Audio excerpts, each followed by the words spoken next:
Do you like cum? Oh, yeah. Do you like jumping on your jizz? fucking ass and jizz? Do you? Do you like drag shows? Do you like reparations? Do you like sending white money to black queens? I sure do. When it happens to me. This week on the podcast, we have the one, the only, the incredible, the amazing, I can't think of enough words. It's Nicki Jizz. And we talk about all things San Francisco drag, how she started drag, reparations. You know, hoe is life. And always show whole. Those are the things I learned from today's recording. I learned how to finally bag me a Uber driver. Ooh! Have you been to Uber driver? Nicki has the hookup. She knows how to do it right. Well, we're going to hear it all now on this next episode of Sloppy Seconds. Thanks for listening, fags.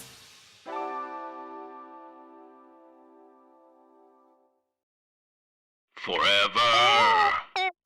Dog.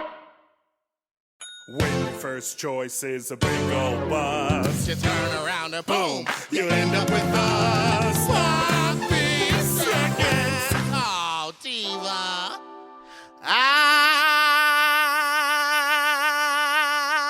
Our number is 213-536-9180 or email sloppysecondspot@gmail.com. Now on with the show.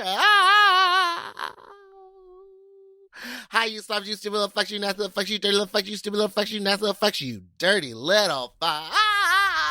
It's welcome to Big Dipper's Meatball and Sloppy Seconds with Sloppy Seconds with Big Dipper and Meatball.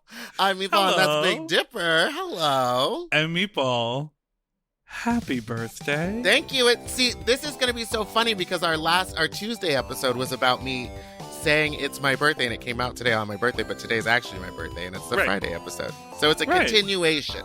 So are you a birthday week girl? Are you like it's my birthday year, so we're celebrating all year long? I feel like I used to be like this is my birthday month, and then it went to a birthday week, and now it's like, let's pretend it's not happening. But I do want to have, the problem is I got so busy that I didn't even think to plan something for myself because like the pandemic is kind of close to being over. I mean, it's not. Did anyone sing you happy birthday? No, but I've been getting a lot of messages today. But like, I think maybe I saw Eureka O'Hara posted 2 weeks. I know, shocked. In 2 weeks, I think I'm gonna do like a birthday dinner, but like just like super late. That's that's the most adult thing to do, right? Yeah. You've been to multiple of my birthday celebrations because I only have 3 friends. But it's always fun to see them again. Okay, well, let's bring on our guest, who you just got to spend some time with, a shorter amount of time than you would have liked. Oh, yes. I'm very mad. We'll get into all of that. Why don't you intro our very special guest today? Okay. Our very special guest is the host of Reparations at Oasis. She is a San Francisco legend, icon, and incredible drag performer. It's Nicki Jizz, or as I renamed her this week, Nicole Jizzington. Oh, that's good. Right? Hi, Nicki. Hi, everyone. Hi, Big Dipper. Hi, Meatball. Happy fucking birthday, Diva. Thank you, Diva. Oh my gosh, y'all. Thank you so much for having me. Thank you for being here. I had such a wonderful time with you this weekend. I was like, let's get her on the pod. Oh my God, it was so much fun. Thank you so much for coming up to SF for that. That was such a fucking great opening night, too, for Reparations. So it was like everything. Yes. Line around the block, Diva. Amazing. I do want to, I also was thinking about your name because your name is rife? Is primed. It's primed for like elongation because like Nicki is obviously short, is like a shortened version of Nicole, and Jizz is like, I guess the longer version is like Jisms. But I was like Nikita Jism, Nicole, like Dr. Professor Nicole Jism is like so funny to me. Like any sort of not Dr. Professor. Dr. Professor, Pepper. I'll take it. Put that on my credit card. Yeah. I've gotten so many random ones. Like I get Nicole Page Jizz all the time. Nicole Page Jizz. Onika Jizzmore. Yeah. Yes. But I like the Jizzington one because I'm like, oh, it's very Bridgerton. It's like, yes. Oh, Yes, Honey, and your Jizzington drag is very down. inspired by Bridgerton, right? It's very much that. very It's, time period central. Very much that. Very classy. Petticoats. Petticoats. I don't really show much skin. No, never. Right. You definitely didn't show skin and get kicked off Bitch Pudding's drag live thing. Let's talk Digital about drag. That moment, the Justice for Nicki Jizz moment. So, okay, back, gosh, a lifetime ago at the beginning of the pandemic, when Bitch Puddin' started digital drag on Twitch, on the first ever performance, right? Like the first show, you were booked, you get on there and they cut your feed. And everyone was like, justice for Nicki. And the what it boiled down to was Twitch is very, very strict about what you can show. And you were bare-legged in a leotard, and that was too much for Twitch. So apparently what happened was there was like they sent us the rules of like what you can and can't do. Mhm. And I was like, I think I'm fine with what I was doing. But all the performers before me were like in like bathing suits, or like they were in lingerie, showing nipples, doing all the things that they weren't supposed to do. And then when it got close to me, they already got so many warnings. And they were like, I literally just had like this nice little gown on, and then I took it off to just a basic leotard. But I got more thighs than most of these girls, and I don't Well, pass. It wasn't Well- the front. It wasn't the front end. If I can remember was it correctly, it the was that you took it off, and then right as you turned around, Cheeks. they saw like a flash of cheeks, and then the next thing I know, the feed dropped. Yeah, I mean, I got a big ass. What can I say? I was like, I'm gonna show it off, bitch. Cannot be contained in a regular standard fit to form leotard. No, baby. I was like, bitch, 10,000 people about to see my ass right now. Ooh. So yeah, I got cut off, and like I didn't know what was happening. I was like, wait, was it on my end? What happened? And then I like literally was like, what the fuck? And I was like so upset. Literally, I was like about to cry. And then I was like so upset. And then I started getting sympathy tips. And I was Ooh. like, oh. I'm like, bitch, you can take me off anytime. Your piece was actually commentary on like censorship in the digital age, and so it was cut short on purpose, and therefore you got tipped the house down. So that's the good narrative to go. Yeah, it was crazy. And then I like bitch and Meg were like, oh my god, we feel so bad that we had to do that. So they brought me back the next week, and I was like, all right, fine, I'll do like, because I realized with Twitch, like I'm a hoe. You are, yeah. Hoe is life. Hoe is motherfucker. Hoe is not a phase. Hoe is what? Life. So I like Twitch was not like good for my hoe aesthetic. So I was like, I guess I just got to be a fucking comedian because it's all I can get away with on Twitch. Like I can't show hole, which I do a lot at my shows. Like Yeah, you used I to will lip just- sync with your hole. Yep, I do that. I mean, San Francisco drag, we show hole. And that's what's on the Welcome to San Francisco. San Francisco drag, we show We show hole. hole. We show hole. Wait for the SF drag excellence. It's just my hole. That's it. Okay, so out of the digital, wow, we show whole. Out of the digital, do you think Meatball will get invited to the Drag Excellence of SF? Because it's the only one she might get invited to. Out of the digital drag era, you birthed a show called Reparations, correct? Or did it exist prior to digital? No, so I created the show Reparations on Juneteenth of 2020, and Work. I was like I had another show that I was doing. I was hosting like a show on the Studs Twitch account. I was doing Turbo Pageant with my friend Florida Man, which is like a drag competition. And at the time it was like during the summer of like all the Black Lives Matter protests and like Breonna Taylor, George Floyd, all those things were happening. And it just felt weird doing a regular drag show or competition shows. It didn't feel right. Like I felt like I should be doing something different. And then Juneteenth was coming up, and I was like, all right, I want to do something like, I have a partner who's like, has a compromised immune system. So like me going out in the streets protesting during that wasn't really like the safest thing. Right. Being around people just was scary. So I was like, I wanted to do something of a protest and something that highlights whatever my skills, like as a performer and a host. So I was like, I'm going to do this fucking drag show, an all black drag show on Juneteenth. And I called it Reparations because I would do like shows in the city and it'd be like a lot of white people in the crowd. I was like, fuck you, white people, pay your fucking reparations. And Right. they'd be like, "Ugh." Exactly. They get scared and just throw me money. I was like, there you go. So I was like, let me pull this show together, and I booked like half. The cast is always half from the Bay Area, half from everywhere else. And we did the very first one on Juneteenth, and it was fucking amazing. We did really well. We raised like a lot of money to give back to people. We did raffles. From Sugar Pill, like donated a bunch of gift certificates. So we did like raffles, and that money went to every month when we do a raffle, the money goes to a Black our Black organization to like have that money go back into our community. Nice.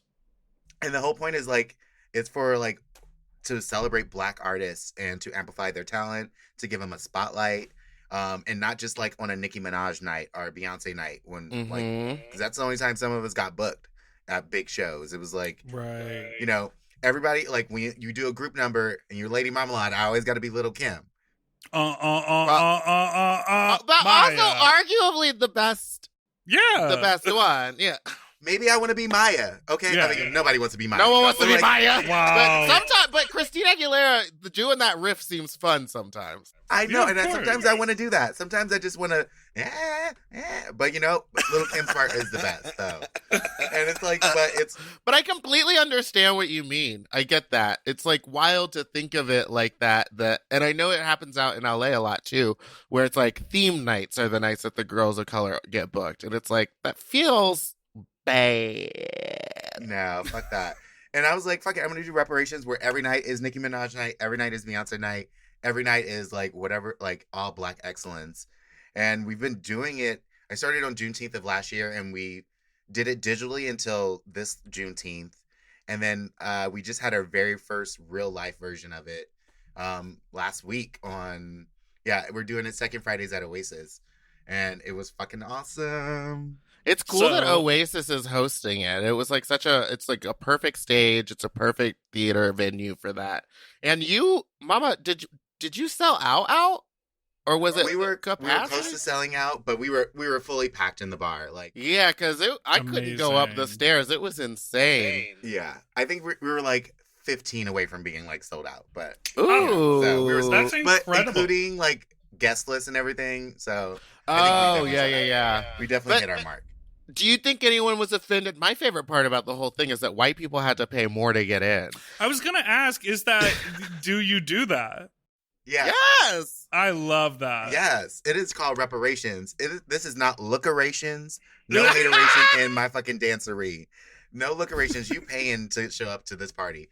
So what we did was we had a discounted ticket for Black people for $10, a general admission for $15, and then we had a reparations ticket where it was $25, and $10 of that goes to pay for a Black trans person's ticket. Go off. That's incredible. Yeah. So, like, I wanted to do something. It was like, and people, like, a lot of people bought that. And I was like, good. Because it's like, and then I made a little form. So, like, Black trans people can, like, sign up. And I think I'm going to open it up, like, to Black trans and Black disabled, like, folks, so that they can sign in and be able to get into the show for free. Because I want to make sure the, like, marginalized communities, like, even in our sub-communities, like, are being, like, taken care of. And, yeah. And fucking, those fucking white people paid. I was like, bitch, I hope y'all checked your white fragility at the door.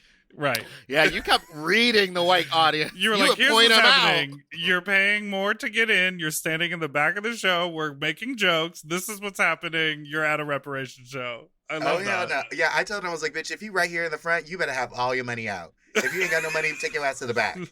Take your ass to the back and watch the show. And they pulled that money out. Mama, the girls were coming back. So there was like a bucket for the tips when they would collect it after the stage. And it was so full that they were like carrying the bucket full of money and then having the people who were picking up the tips had to like fill their T-shirts with the money. Like we got tipped out. It was insane. That's incredible. Yeah. What was like a highlight number from the show? Who did something great? But both okay, so Nicki Jizz decides to begin the show, in a headpiece that's about 4 feet tall and like 4 feet wide, so she can't fit through a door. And then there's 3 reveals in this number? 3 reveals. Yeah, there were 3 reveals. So yeah, I did No Ordinary Love by Sade. Okay. And as it starts open, and I have like this giant showgirl like Vegas showgirl headdress that my drag mother made me, and then the outfit was made by my drag grandmother. So Ronnie made the headpiece and David Gamamora made the outfit. And literally the outfit showed up like an hour before the show. Really? It's very on brand, but it showed up an hour before. It was gorgeous.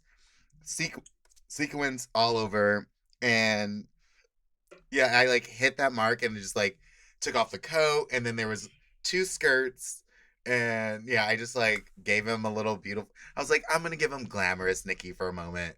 And then I turned it to a hoe for my very last number. Yes, your last number was hoe. So for the finale, I will be showing whole. Meatball, what did you deliver? I did like a Lizzo mix, and then I did a little bit of Why stand-up. men great till they gotta be great? Yes, I started in like a wedding dress, and then ended up in the red corset number. Yeah, the Bob Mackie. Yeah, it's like a little Mackie remake. And then I also intercut it with RuPaul reading his own lyrics because I think it's so funny. Where he's like, rise, shine, clock say, pussy time. Do I pop my pussy? Because it's mine. Yeah, it's the Catitude song. Yeah. But he like read them aloud once because it's so absurd and it makes no sense. There's a part where it's like, do I suck dick? Elect me Prezi-dick. Like none of the lyrics make any sense. Honestly, I started when you were doing that. I was like, "What the fuck is this mix?" Like, I was like, "Where's this going?" Like, it was just like the words really. I was like, "These words make no sense." Exactly.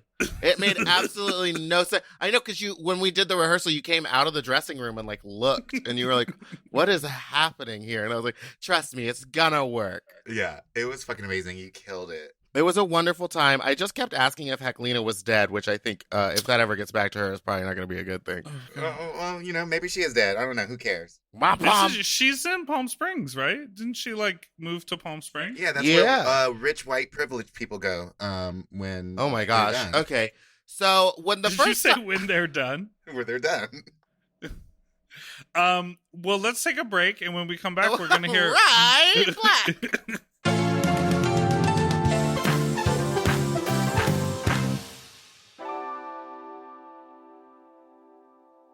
Do you want to improve your sleep? Well, listen up and get a Helix. Whether you sleep on your side, your back, your stomach, Helix makes premium mattresses that are designed to fit your specific sleep style. You know, now that it's spring, why not upgrade your sleep game and get a Helix mattress? And you know what? What? I can guarantee you that they have a mattress for you with over 20 different styles and models for you to sleep on.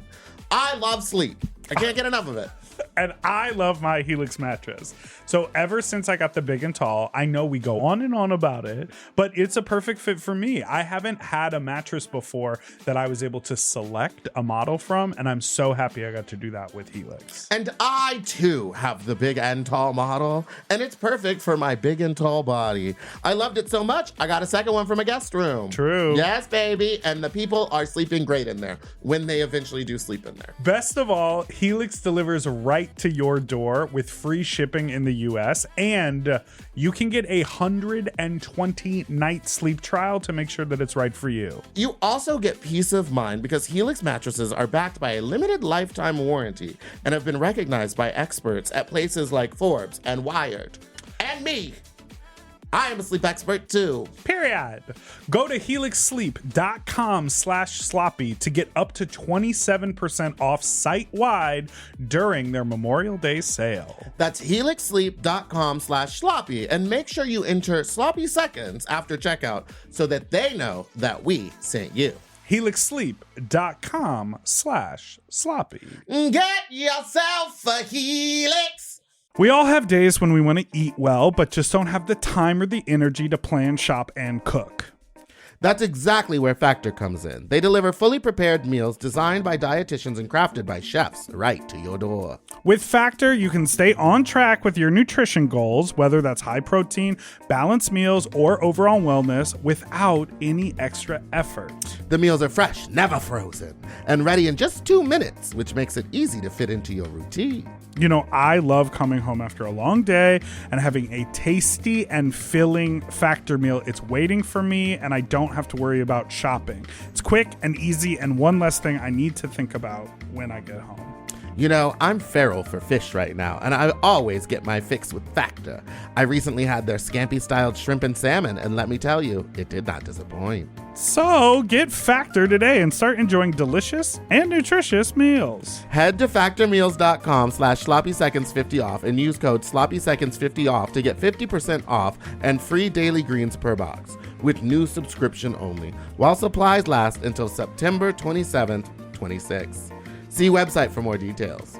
That's factormeals.com/sloppyseconds50, like the number, off. Sloppy Seconds 50 off. Okay, something about me. I love shopping. If you love shopping too, you have to check out Rakuten. And all you have to do is shop, shop, shop, shop, shop, shop, shop. And with Rakuten, you get cash back and rewards on almost everything you buy. Exactly. Shop. Homeware, daily essentials, jeans. We're talking eBay, CVS, and even Levi's. Ooh, so I can buy a vintage couch, tons of paper towels, and grab a new pair of jeans and still get cash back.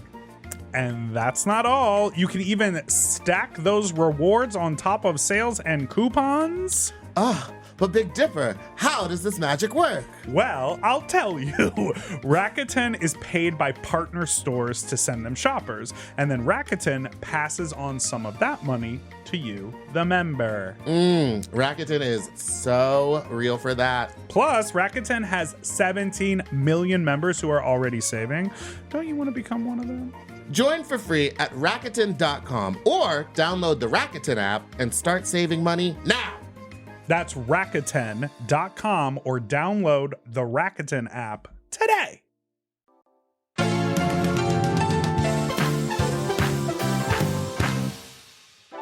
Okay, so we are back, and We're back! Miss We're Nicki back. Jizz, I want to know about how you found yourself in San Francisco and how you started doing drag. Are you from San Francisco? Are you from the Bay? No, I'm actually from LA. I'm from What? Drag. What? yeah. What? What? What? What? I'm from Inglewood, bitch. I Oh, live. you by the airport. I'm Manchester and Crenshaw, right around there. Okay. So my mom still lives in LA, but I'm originally from LA, and I went to school in Santa Monica and Palisades area, and then after high school, I was just doing community college in Santa Monica, and I was like, fuck this shit. I might as well. If I'm doing community college, I can do that shit anywhere. Yeah. It's not like I'm on a scholarship or some bullshit. So my best friends were in San Francisco, and I had been up to visit a few times, and I was like, fuck, I love it up here. And I just packed everything up and moved up here 12 years ago. Whoa. Wow. I've been here 12 years, and I fucking love San Francisco. Wait. Oh, sorry. Finish up. Finish what you're gonna say. Finish what you're Finish gonna up say. now. No, finish up what you. No, you better finish up. Wrap it up. Wrap it up with a bow, and then. No, I was just gonna ask. You've been in San Francisco for 12 years, so you did community college. When did you start drag?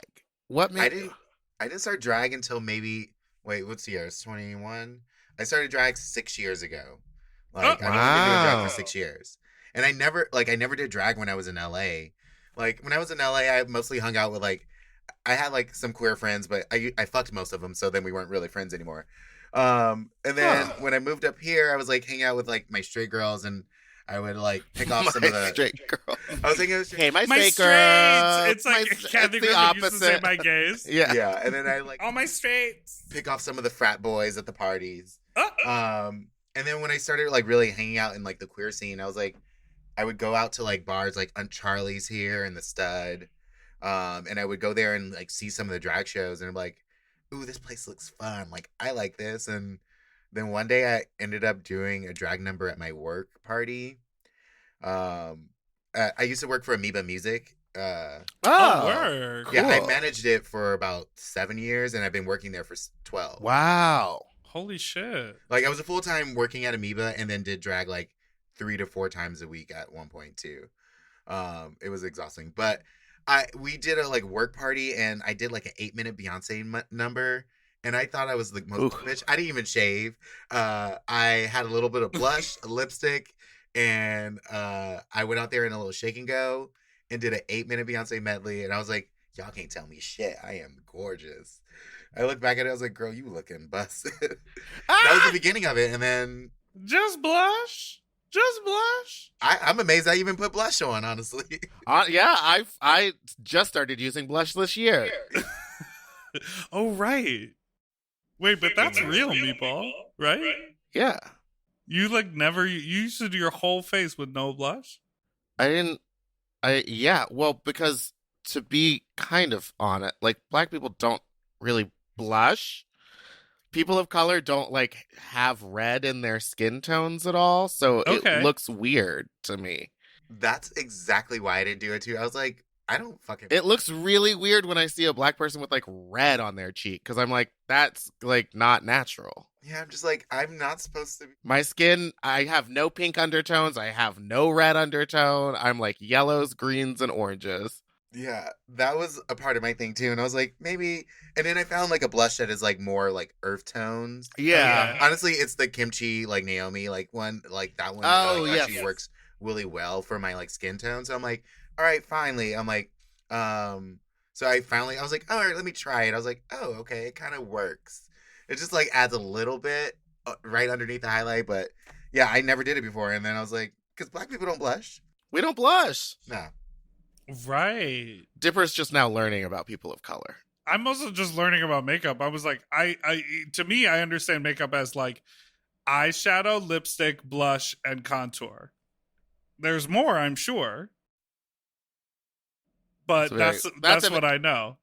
That's a very white way to think about it. Of course it is.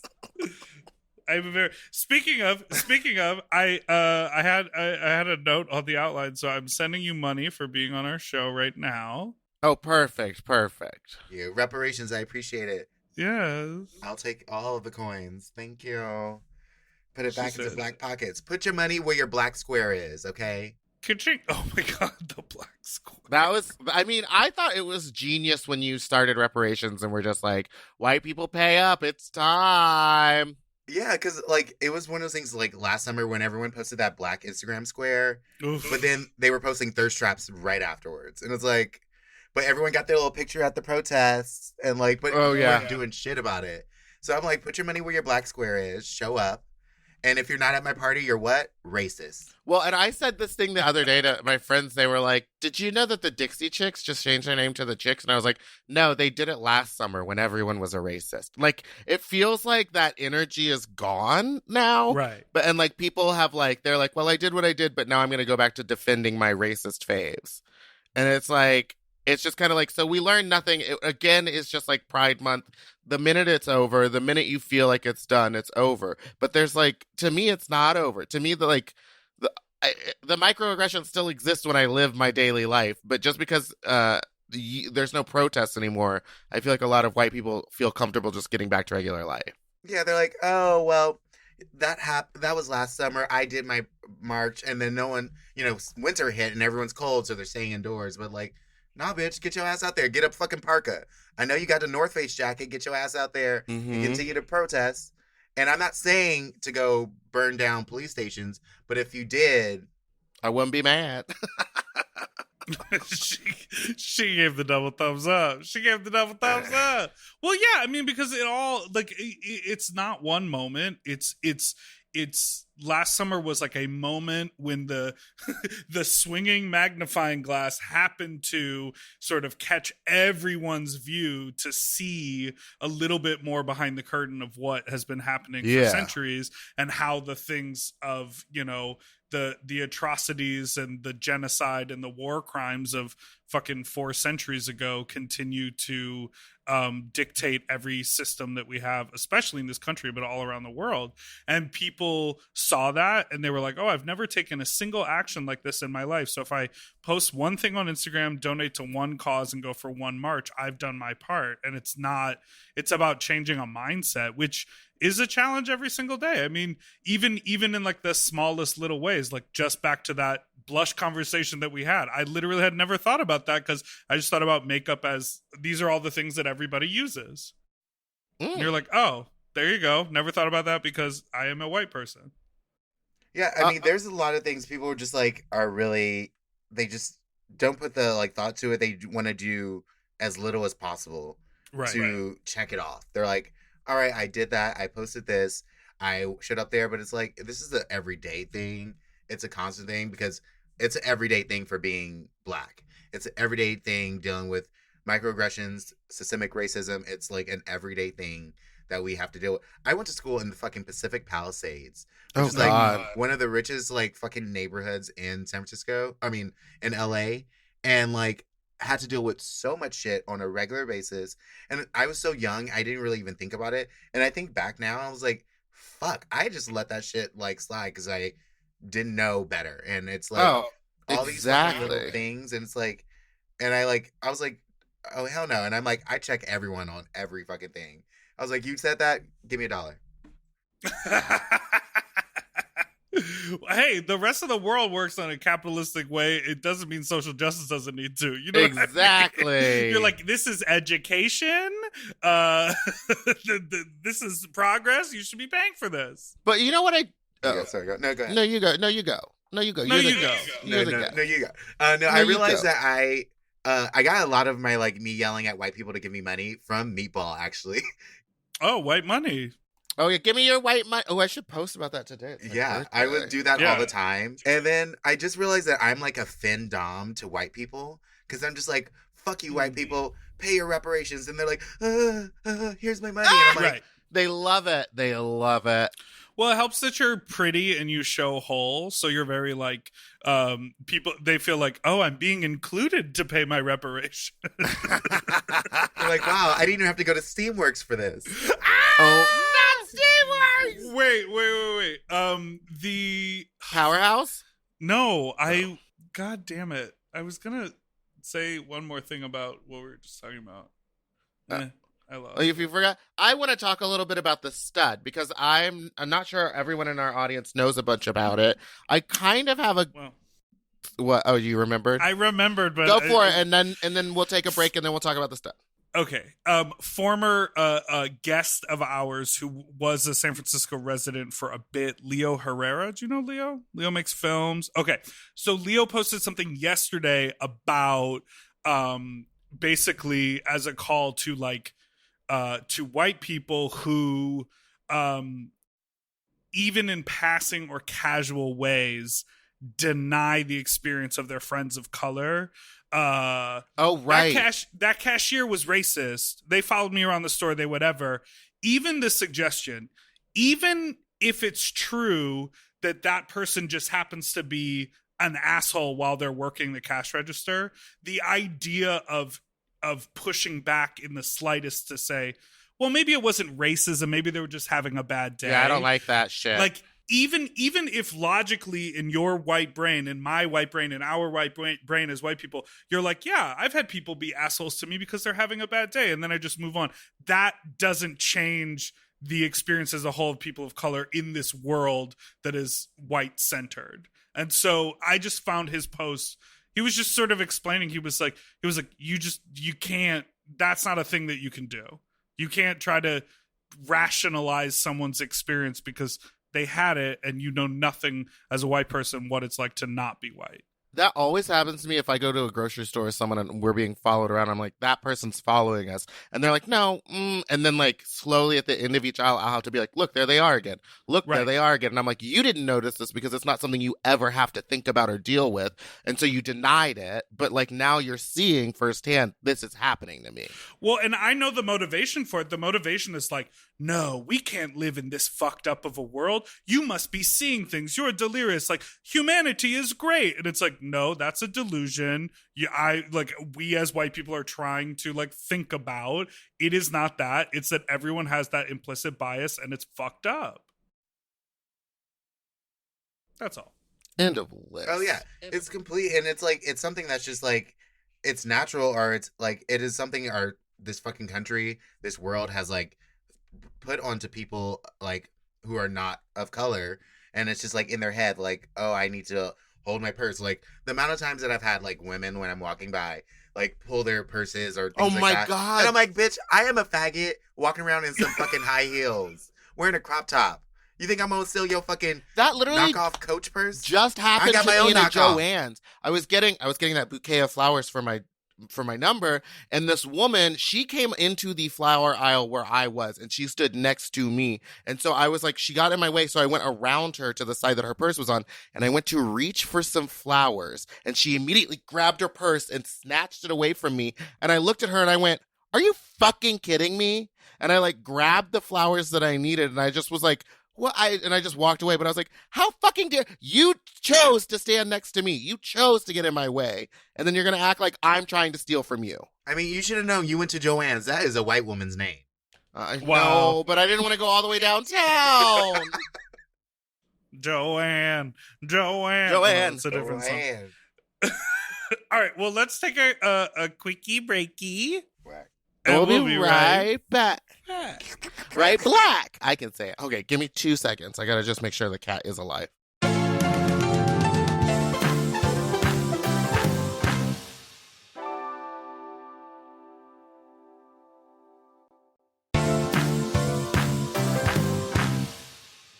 We're back. We're back. Oh my God, the gay cold. Oh no, it's just COVID, right? Oh my God. I was terrified because I thought I was like, oh my God, I have COVID. I've got COVID after like going out on Pride. And then I was like, everyone's like, no, it's just a gay cold. And I like got my test and everything too. And I was like, oh, okay. Wait, it's just my body not being used to being around a bunch of faggots. Like, Right. Yeah. Also, the term gay cold is like very problematic because it's so evocative of HIV. The HIV. that was like, ooh, I was like, but it's also, it probably is some young millennial who like takes PrEP every goddamn day in multiple Right. loads who doesn't think about the history of gay cold or like that of gay history at all. Fuck Gen Z. I'm just Yeah, fuck them. Okay, so Meatball, you wanted to talk a little bit about the stud? Yeah, I wanted to talk about the Stud because you used to perform at the Stud constantly. That was the first time I think I ever saw you perform. Was at the Stud where you did your very famous and iconic ass drop. Oh yeah, my ass drop. How's Yeah. your spine? I've only had complaints. No. So yeah, well, first off, the ass drop is, for people who don't know what that is, Yes, describe. it's me like I am like performing, but the ass drop is I literally get to the edge of a stage and I just jump in the air and like sit down on my ass. So I just jump and land on my ass and sit in a sitting position. So I just jump. Sometimes I get like a good like 4 feet up or so, and then I just sit down. Yeah. And drop. And I honestly just started padding in the last like 3 months or whatever. And before I was just like, I got a big ass. I was like, I got enough cushion. So I was just doing it like that. How? It looks like it hurts. It looks like it hurts more than when girls jump on their knees. Yeah. And I used to do the knee thing too, and I had to stop doing that. But no, the ass thing, it's really about how I land. I really have a lot of cushion. This ass is sponsored by Taco Bell. So Okay. Okay. it's got a lot of cushion to it. But I would do it, and like I learned like sometimes I would start turning. Like if I jumped too high, I would like a few times I've landed on my tailbone, but Oh I'm okay. no! Yeah, I'm fine. Like once I was like, ooh, bitch, oh, not anymore. But now that I'm padding, it's like I do it, and like the crazy sound is like the craziest part is the sound when I do it because it's like that. It's slap. a fart. It's a fart sound. Oh, it is like, bitch, you think that's an earthquake? That is it right there. So I would do It it. doesn't make the sound padded. Now Yeah. you just hear like a nerve. It's like. I want to read a post from the late great Mayhem Miller. Oh no, she's not dead. From the great Mayhem Miller. It says, "Drag queens, stop hurting yourselves for claps and cheers. You only have one body, and I know the bars don't offer you health insurance. Be smart. You don't have to injure yourself to be entertaining. Just food for thought." Well, I broke my hip trying to get a coin. Bitch, the So amount I've of things learned. I've like done to my body to like get a Isn't it fucking crazy? dollar, to get a dollar, and I'm like, You just feel that adrenaline. yeah, I'm just like, And we're there to hype up the audience. Like I want them to enjoy the fucking show. Nikki, I remember seeing you. We were both performing at the Castro Street Fair. I think this was maybe the last time I performed in San Francisco. It's probably 4 years ago now at this point. Actually, okay, I know exactly. Longer? It was 4 years ago, October 17th. The only reason I know the date is I just got a new drag room, and I'm asking the photographer to like print a still from that, so I had to tell him the date. But yeah, it was 2017, I think. So yeah, it was 4 years ago. And I remember, I think either you performed, I think I showed up to the gig and I got to watch you perform before I went on or something. I don't know, but you were so high energy. But I feel like you jumped off that fucking 5 or 6 foot tall stage into the audience, leapt off a speaker. I was like, this is a superhero. Yeah. That's actually the picture that I'm getting like reprinted to put in my room. It's like literally you see me jumping and I'm like 5 feet in the air. Yes. And I think I was doing like Tomboy by Princess Nokia, which is like one of my go-to numbers. Yes. But yeah, that was, oh my God, that's so crazy. Yeah, I remember that exact, like that day. That was so funny. That was a really fun time. I love that. Well, listen, yes, the stud. Tell us about the stud. So the stud, Stud's like, if anyone doesn't know about the stud, it is the greatest, it's the greatest fucking place in San Francisco. I love that bar so fucking much. I remember like before I really was doing drag, I was like, I just went there and I was like, I love this place. I want to be a regular. I was like, I want to be like Cheers. When I walk in the bar, they know my name. And I was like, but I wasn't like anyone at that point, but I was like, I just want to be here. And then when I started doing drag, my main goal was like, I want to perform on the stud stage.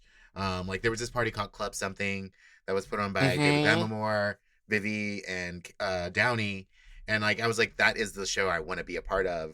And it inspired me to do drag. Like I saw people like Honey Mahogany, Ronnie, and fucking, like Dulce de Leche, like be so gorgeous and amazing on those stages. So I mean that bar has so much history. It was there before Stonewall.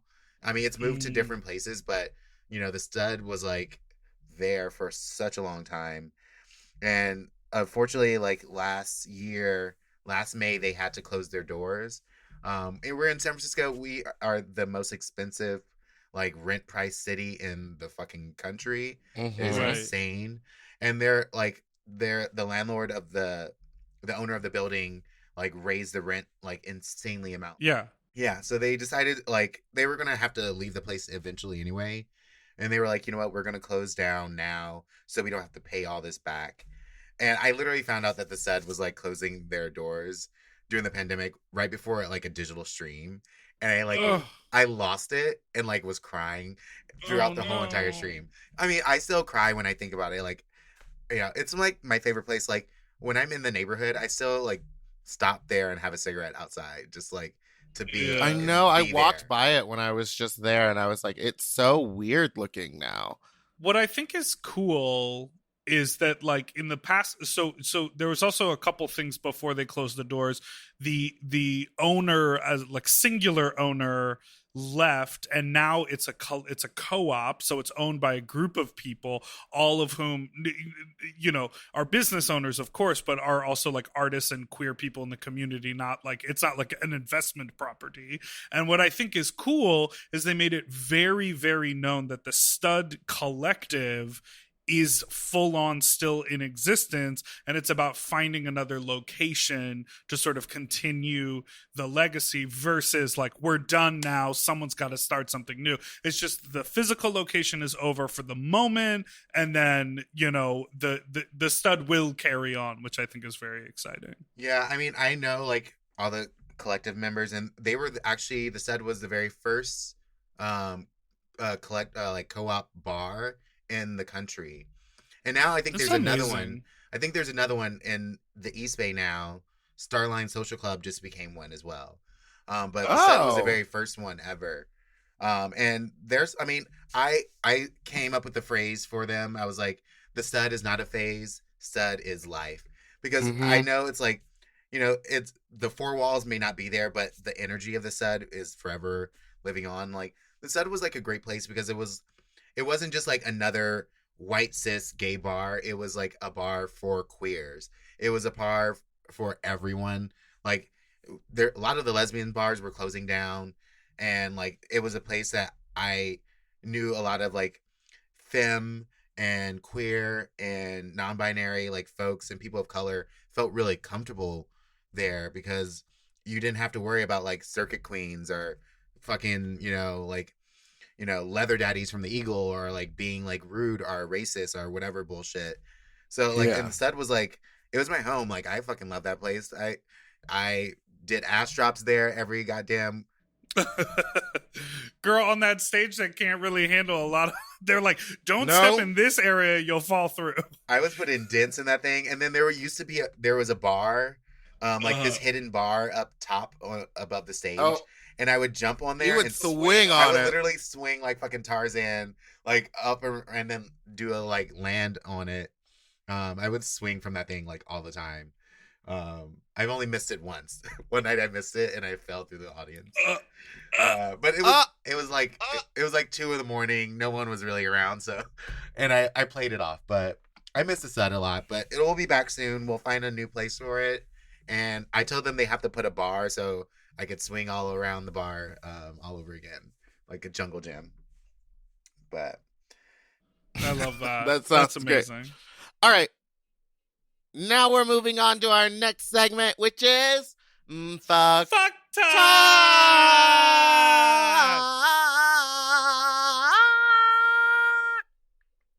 Did you get that? Did you get that? Okay, So now in it's this a segment segment- where we talk about an uncomfortable fuck talk story. I mean, you've listened. You know what we're doing here. You know what we're doing. We're talking about dicks and things. We're talking about sucking a dick. Talking about sucking a dick. Do you have any uncomfortable or weird stories? Any go-to wild and crazy experiences? well, I have a few. I have a lot of them. Being a hoe like myself. But this is something like me and Meatball have always talked about is about me hooking up with Uber drivers. Oh, yeah. Uber driver! I just don't understand. No Uber driver has ever hit on me. And I think, am I just putting out the wrong energy? I think it's the look. I think when you look at Nicki and then you look at what you're doing, there's an obvious choice for sexual congress, and that would be Miss Jizzingtons. And sometimes I already have like condensed milk all over my hair that looks like cum. Ooh. So they're like, wait, maybe I can just add more. Ah! No, okay, so it was one of those things for a while. I was like, I'd like leave the club and then like the Uber drivers would be like, hey. And sometimes I'd be like, shit, I had a few cocktails. You look good. Let's do this. Or I had a few cocktails and you look good enough. So, right? and sometimes that was the case. I don't know. It's like hooking up with Uber drivers. People are always like, how do you do it? How does it go? Yeah. Yeah, Okay. explain. Let me give you some details. Like, this is how it works. Tips and tricks. When you get in the car, and like always scope them out, look them over, see if they're like, or something that you would even be interested in. That starts off right there. Then you're like, all right, cool. And then you can maybe start up a conversation if they want. And then always sit diagonal from them so that they can see you better. So if they're driving, you want to sit on the right, like behind the passenger seat. Strategy. So they can get a better shot of you. So like, and sometimes I'd be in there and you see them because like I'm in full drag. Usually I'm always in drag when they are trying to get at me. So I'm in drag and then they're like looking back in the mirror and I'm just like smiling here and there. Maybe soak up a conversation, pun intended. And Oh, no. yeah, and then like we'll be like talking and then Stroke it up. and if the conversation is going really well, you can like, oh, all right, we're about to do this. And then sometimes I'm like, oh, you want to come inside? Sometimes what happens is, You want to? You let them in your home? You must have parking in your neighborhood. yeah, I live in the Sunset, so there's parking everywhere. Oh, there's always parking in Sunset. Okay, so I've only let a few in my house. Usually we just do it in their car. Yeah, that's the fun part, right? Yeah. But normally the thing is I usually get out of drag because I don't want them fucking up my lace fronts. I don't want them fucking up my shit.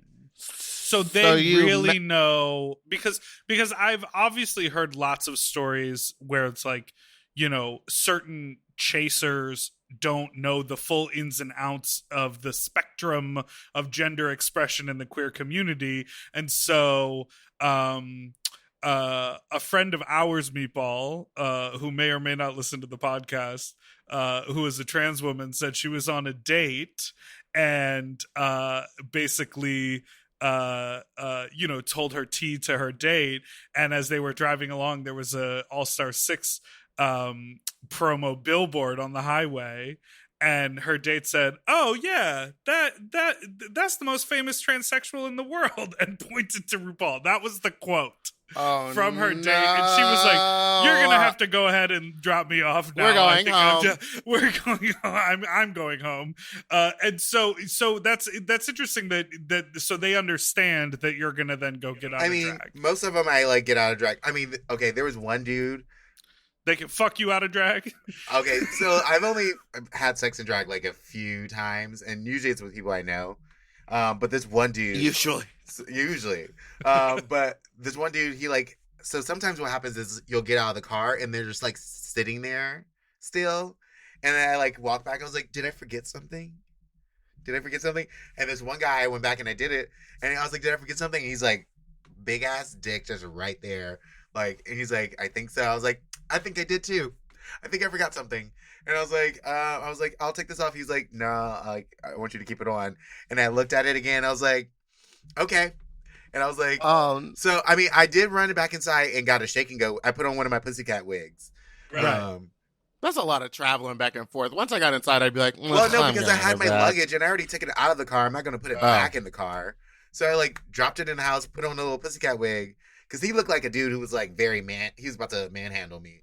Yeah. You can't see, but she was just showing the motion of him forcing her head down on his junk. And I was like, let me just have the pussycat wig. And then maybe if he rips it off, I might have another one underneath. We'll see. Oh, because you do love a reveal. I do love reveals.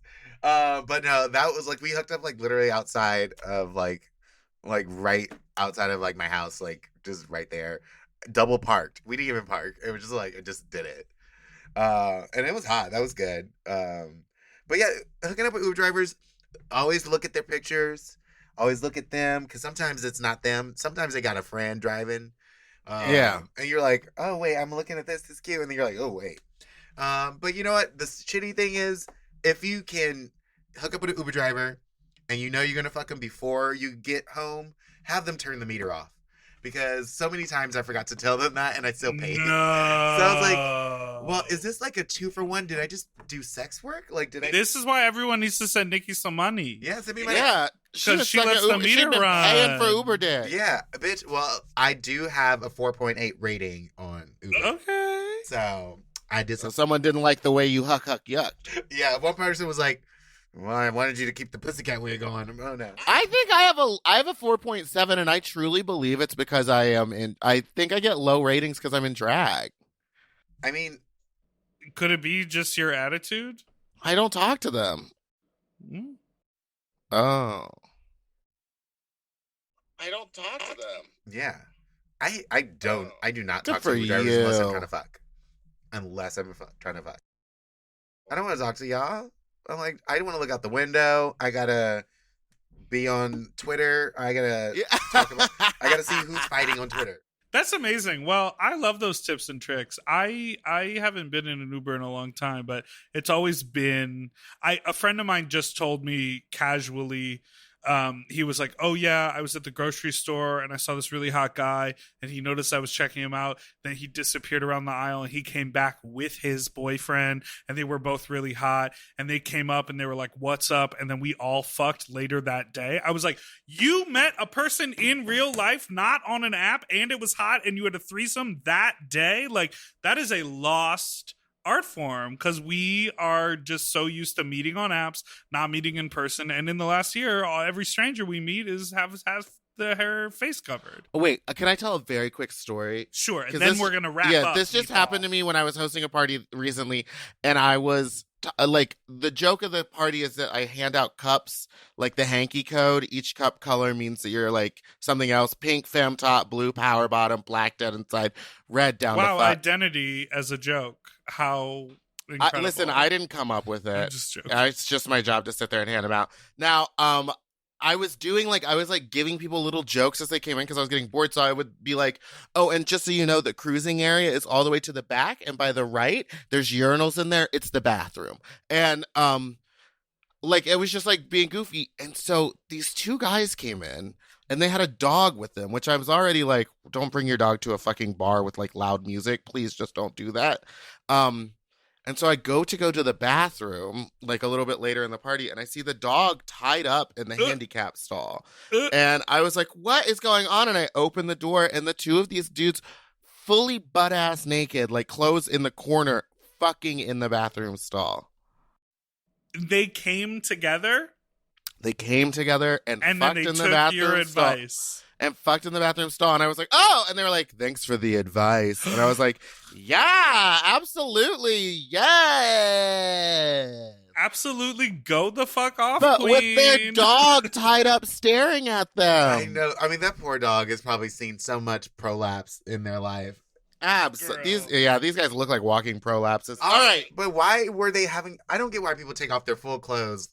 Yeah, in public. Well, I think that's for the thrill of it, to go all the way. What I never understand is when people take their socks and shoes off at a sex party or like a cruising event where they get naked, but you're not in someone's private home, you're not in a bed. Keep your shoes on. What are you doing? Wear Crocs. That's how you step on a needle. Wear Crocs. Nicki, thank you so much for being on coming. the show. Where can people find you and send you reparations? So you can find me at every Steamworks. I'm just kidding. No. You can find me on Instagram at Nicki, N-I-C-K, Nicki like Minaj, N-I-C-K-I, _, Jizz like semen. So yeah, Nicki _Jizz is me on Instagram, Nicki Jizz on Twitter, where I just really just talk about Hole and bullshit and Legend of Korra. And you can I host 5 different shows right now. I host I have a lot of different shows. I do Reparations at Oasis in San Francisco every second Friday. It is an all-black drag show, and if you're not, you have to be there or you're racist. Simple as that. I don't make the rules. Harriet Tubman did. Also, they stream it. If you aren't in San Francisco and you can't see it, you can go to Oasis TV and watch it. Yes, you go to Oasis TV. You can watch the whole entire show there. You can watch previous shows. I also do a roller skating event called Rolling with the Homos in Oakland with my friend Mama Celeste. We have drag queens and kings performing on skates. That's so good. So it's fuck Cirque du Soleil. We give you fucking faggot ole or whatever. Faggot ole. And I also do Turbo Pageant, which is a drag competition show that's coming back to Oasis every Wednesday with Florida Man, and I do something else. I can't remember, but follow me on those things. And if you don't follow me, you're racist and homophobic and other phobics, whatever they are. And remember, you guys. Definitely not fat phobic. Yeah, definitely not that one. Remember, you guys, ho is not a phase. Ho is life. Life. We learned it here. Yeah. Take us out, Meatball. Thank you all so much for listening. You can follow us on Instagram at SloppyPod, or you can email us with your questions at sloppysecondspod@gmail.com, or call in with your fuck talk story or any story or questions to 213-536-9180. You can also follow us on Instagram at Big Dipper Jelly and Spiciest Meatball, or me on Twitter at Fat Drag Meatball. And don't forget to subscribe so you don't ever miss an episode, which come out every Tuesday and Friday. Goodbye. Happy birthday, Meatball. It is my birthday. I think my cat is dying. Doodle-doo-doo, forever dog. To listen to Sloppy Seconds ad-free and one day early, sign up for Forever Dog Plus at foreverdogpodcast.com/plus. Sloppy Seconds is produced by Forever Dog and Moguls of Media, a.k.a. Mom. Hosted by Big Dipper and Meatball. Music, editing, and sound design by William Pitts. Executive produced by Willem Belli, Alaska Thunderfuck, Joe Cilio, Brett Boehm, and Alex Ramsey. Our artwork was drawn by Christian Cimarroni. And our theme song was written by Mike Malarkey.